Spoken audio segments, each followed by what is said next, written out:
Agusubije mu izina rya Yesu, amahoro y'Imana abane nawe, Uwiteka kwishimire kandi agushyigikire mu izina rya Yesu. Hanyuma uyu munsi nkuzana ijambo ry'ubuhanuzi rivuga ngo umugisha ntukubuza guca mu kigeragezo. Abakristo benshi bakunda gusenga bavuga ngo Mana uturinde ibigeragezo mu buryo runaka, Mana uturinde ibingibi, uturinde ibingibi. Ariko ndagira ngo nkumenyeshe ngo ikigeragezo hari igihe aricyo kivamo umugisha Imana yakugeneye. Ikigeragezo nicyo gishobora kugenda kidutwaye ibisubizo. Abisiraheli bari muri Egiputa, iyo bataza gukoreshwa ubucakara ndetse ngo bababaze cyane, ntago gutaka kwabo kwari kugera ku Mana kugira ngo Imana ibatabare. Haleluya. Ariko ngo bakoreshejwe ubucakara, ngo barataka cyane batazi n'Imana, uko gutaka kwabo kurazamuka kugera ku Mana. Imana ihagurutswa no kuza kubatabara. Imana ihagurutswa no kuza kukurengera. Imana ihagurutswa no kuza kuguhindurira amateka uyu munsi. Imana ihagurutswa no kuza kugukura mu bucakara umazemo igihe kirekire. Imana ihagurutswa no kuza kugukura mu bibazo wari uciyemo igihe kirekire. Haleluya. Imana ishimwe cyane. Ngo hanyuma Imana yumvishije kubabara, ariko bari abanyamugisha. Ngo Balamu wenga agiye kubavuma aravuga ngo bari abantu n'abanyamugisha. Aravuga ngo icyama ngapfa nabo. Uwo mugisha bari bafite ntago byatumye batababazwa, badaca mu kigeragezo cyo gukoreshwa ubucakara, badaca mu kigeragezo cyo gukoreshwa nabi. Ariko Imana ibafite isezerano rikomeye. Imana igufite isezerano rikomeye. Imana igufite umugambi udasanzwe. Umugambi w'Imana ntabwo uzayoba ku buzima bwawe. Ntabwo Imana izigera yicuza namba kubw'ibyo urugucamo. Haleluya. Tugiye kurebera hamwe icyo Imana ivugana nawe muri aka kanya, icyo Imana igiye kuvugana nawe muri iri jambo. Hanyuma tugiye gusoma igitabo cy'Itangiriro ibice 39 umurongo wa 5. Nkuzana ijambo rivuga ngo umugisha ntukubuza kunyura mu kigeragezo. Nubwo wari ukunyura mu kigeragezo ukabona kikugoye, ukabura kubwira Imana ngo Mana bizagenda bite, Mana nkura muri iki kigeragezo, ihangana ukomere ukomeze, ahubwo Imana izi kurwanira kwambutse muri iki kigeragezo. Bamwe bakunda kuvuga ngo ikigeragezo kiza gitwaye ibisubizo. Amen. Ikigeragezo uri gucamo kiza gitwaye ibisubizo, kuko kugicamo byawe nibyo bituma Imana ikuvura umugisha. Amen. Reka dusome Itangiriro ibice 39 ku murongo wa 5. Twumve icyo havuga, twumve n'umugaragu w'Imana ahuye n'ibigeragezo bikomeye muzi, ari we Yosefu, ariko yagendanaga umugisha udasanzwe. Haleluya. Nawe umunyamugisha muri aka kanya rero mwene data, Imana iguha umuntu w'umunyamugisha mu buzima bwawe. Ntabwo ukeneye abantu benshi, ukeneye umuntu w'umunyamugisha. Ukeneye umuntu w'umunyamugisha, ukeneye umuntu w'umumaro. Ugera mu matungo, amatungo akororoka. Ugera mu bucuruzi bukaguka. Haleluya. Imana ishimwe. Reka dusome mu izina rya Yesu. Haravuze ngo uhereye igihe yamugiriye igisonga cy'umugore we cy'urugo rwe n'ikibintu bye byose, Uwiteka aha umugisha urugo rw'uwo munyegiputa ku bwa Yosefu. Umugisha Uwiteka uba ku byo atunze byose, ibyo mu rugo n'ibyo mu mirima no mu gasozi. Amen. Iri ni ryo jambo tugiye kuganiraho rero uyu munsi, kandi ribuze kukunezeza, ribuze kumva icyo Imana igushakaho mu izina rya Yesu. Hanyuma uyu ni Yosefu, akimara kugera mu rugo rw'umunyegiputa wari umaze kumugura, ngo Imana ikora ikintu gikomeye, ngiha umugisha buri kimwe cyose. Hari abantu bakoze ikosa baraguterera. Hari abantu bakoze ikosa bakakujugunya, bari bazi ko bajugunye Yosefu. Amen. Yosefu yavukiye muri bene se, amaze kuvukira muri bene se, bakajya bamugirira icyo ari kubw'icyo Imana yamuvuzeho, kubw'ibyo Imana imwereka. Hari abantu bakugira icyo ari kubw'intambwe Imana iguteye. Hari abantu bakugira icyo ari kubw'ibyo Imana igiye kugukorera. Ndetse hari nabo mwasenganye bakugira icyo ari kubw'ibyo Imana iri kuvugana nawe. Amen. Ariko ndakubwira ngo nubwo bakugambanira bakakwirukana mu kazi, nubwo bakugambanira bakakuroga, bari kukwinjiza mu mugambi w'Imana, ntago bari kukuroha. Hari igihe baguterura, umuntu umwe yigeze yigisha avuga ngo hari igihe umuntu bamuterura ngo bazi ngo bamushugunye mu nyamaswa bakamuterekaho Imana iri. Ndagira nkubwire ngo uyu Yosefu bari bazi ko bamugurishije atazongera kugaragara ukundi mu banyegiputa, ariko kuko yagendanaga umugisha w'Imana, ndagira ngo ugendane umugisha w'Imana. Ndagira ngo ntukenera abandi bantu benshi, ntuze gukenera abandi bantu benshi umurundo. Umuntu akenera abantu kugira ngo bamufashe mu buzima bwe busanzwe. Amen.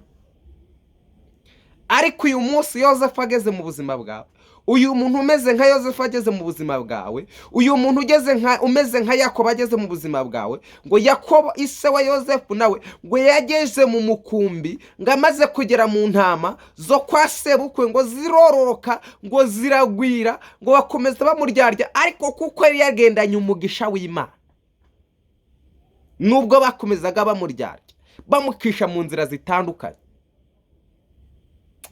ariko kuko yari yagendanye umugisha w'Imana, Imana imuha umugisha, zirakomeza zirororoka. Haleluya. Uyu Yozefu yagurishijwe na bene se, ndetse bafata umwanzuro wo kujya kubeshya se yuko inyamaswa zamwishe. Baramubwira ati inyamaswa zamwishe, dore urebe neza ko uyu mwenda atari uw'umwana wawe. Amen. Ibimenyetso nibyo, ariko igikorwa ni ikinyoma. Inkuru ni ikinyoma. Muri makeya, ikimenyetso cy'uko wasebye kiragaragara, ikimenyetso cy'uko watinze gushaka kiragaragara, ikimenyetso cy'uko utarabona urubyaro kiragaragara, ariko iyo nkuru ni ikinyoma imbere y'Imana. Imbere y'Imana birashoboka. Haleluya. Abakuroze bazi ko nta kintu uzageraho, ibyo ngibyo bafite ibimenyetso by'uko byakoze, ariko imbere y'Imana birahinduka, ariko imbere y'Imana byose birashoboka. Haleluya, haleluya. Imana ishimwe cyane. Hanyuma ise ashishoze neza kuko ikanzu ariwe wari warayidodeye, ndetse kuko ari wayimuguriye ayikunze, aravuga ngo iyi ni ikanzu y'umwana wanjye, mbese nzakura undi mwana umeze nka Yozefu, umwana wari ufite iyerekwa rimeze kuriya, umwana Imana yari yashiyahaye iyerekwa, umwana wari kuzankorera ibitangaza akaribone nishingikirijeho. Cyane ko uyu mwana kuri Yakobo yari uw'umumaro.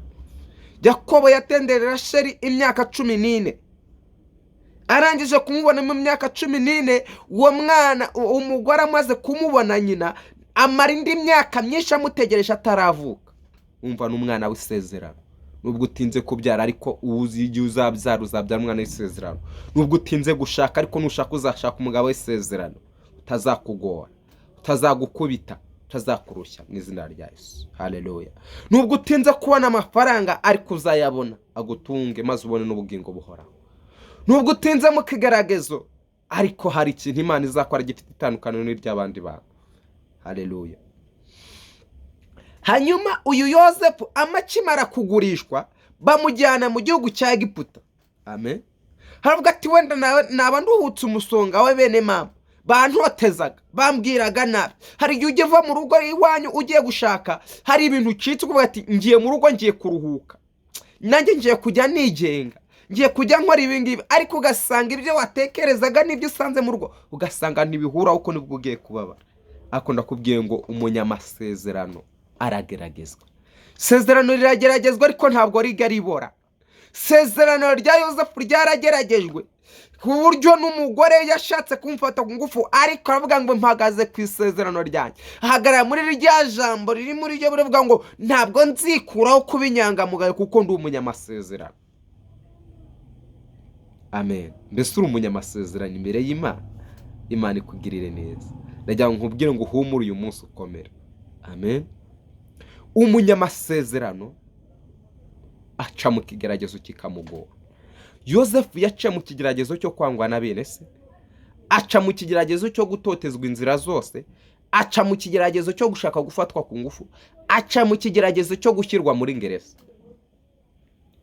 Ariko icyo kigeragezo cyagendanaga nawe, ariko yari n'umunyamugisha. Hanyuma uyu munyegiputa amaze kubona Yozefu, amaze kumugezi we, bya bindi byari byaranze biremera. Uyu munyamugisha nagera mu rugo rwawe, ubutunzi bwari bwaranze buzemera, imikorere yari yaranze izemera. Amen. Ndagira nkubwiye ngo ntabwo utegereje abantu benshi, ntabwo utegereje isi yose y'abantu ikwirundeho, aho kutegereje uyu munyamugisha nubwo agendana ikigeragezo. Uyu munyamugisha ahora ari mu kigeragezo. Ndagira ngo gukomeza, nubwo uri mu kigeragezo kikubuza umunezero, nubwo uri mu kigeragezo gituma urugo rwawe rwasenyuka, nubwo uri mu kigeragezo cyo gukora ntibikunde, nubwo uri mu kigeragezo cyo kutabyara vuba, nubwo uri mu kigeragezo cyo kudashaka ngo bikunde, ndagira nkubwire ngo uri umunyamugisha imbere y'Imana. Hari icyo Imana yagusigarije, hari icyo Imana yagusigiye kugira ngo uzakigereho. Amen. Imana ishimwe cyane. Nkuzana ijambo rivuga ngo umunyamugisha aca mu kigeragezo, ariko nubwo aca mu kigeragezo, amen, Imana ibasha kubana nawe, Imana ibasha kumurengera, Imana ntago yamwibagirwa. Nubwo uca mu bintu bikomeye, ntabwo Imana izakureka. Hari igihe umuntu aca mu kigeragezo kikamwinjiza imbere y'Imana.